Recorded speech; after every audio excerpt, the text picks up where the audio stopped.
नमस्कार दोस्तों, आप देख रहे हैं संस्कृति टीवी। प्रत्येक वर्ष माह के कृष्ण पक्ष की चतुर्थी तिथि को सकट चौथ का पर्व मनाया जाता है। सकट चौथ के दिन भगवान गणेश जी की पूजा कर महिलाएं संतान की दीर्घ आयु और अच्छे स्वास्थ्य के लिए व्रत रखती हैं। इसे तिलकुट, संकष्टी चतुर्थी और माघ चतुर्थी जैसे नामों से जाना जाता है।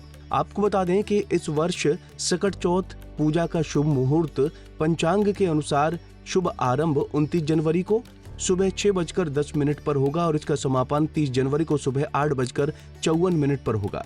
इसलिए उदय तिथि के अनुसार ये व्रत 29 जनवरी को रखा जाएगा। लेकिन क्या आपको पता है कि आखिर महिलाएं सकट चौथ का व्रत क्यों रखती हैं? चलिए आपको बताते हैं। सकट चौथ यानी संकटों को दूर करने वाली गणेश चतुर्थी।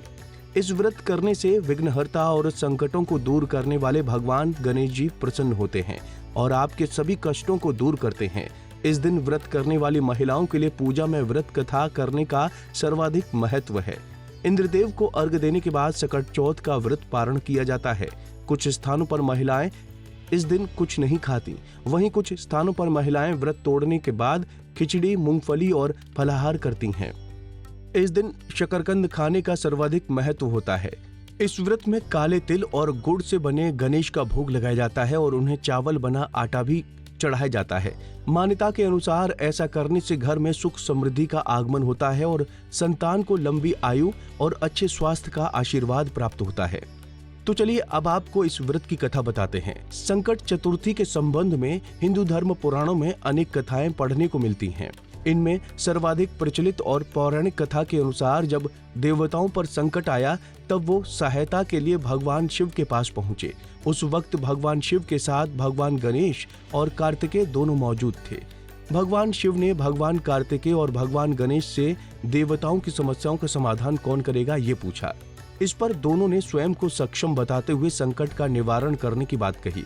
उनकी बात सुनकर भगवान शिव ने दोनों की परीक्षा लेने का निर्णय लेते हुए कहा, दोनों में से जो सबसे पहले पृथ्वी की परिक्रमा करके आएगा वही देवताओं की सहायता करने जाएगा। पिता का आदेश सुनकर कार्तिकेय अपने वाहन मयूर पर बैठकर पृथ्वी की परिक्रमा करने चल पड़े। भगवान गणेश ने युक्ति लगाई और अपने माता पिता की 7 परिक्रमा करके वापस आकर अपने स्थान पर बैठ गए। भगवान गणेश से भगवान शिव प्रसन्न हुए और गणेश जी को ही देवताओं का संकट दूर करने की आज्ञा दी।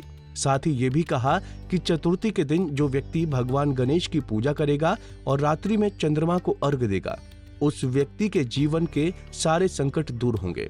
तो दोस्तों, उम्मीद है आपको हमारी ये जानकारी पसंद आई होगी। ऐसी तमाम अपडेट्स के लिए आप देखते रहिए संस्कृति टीवी।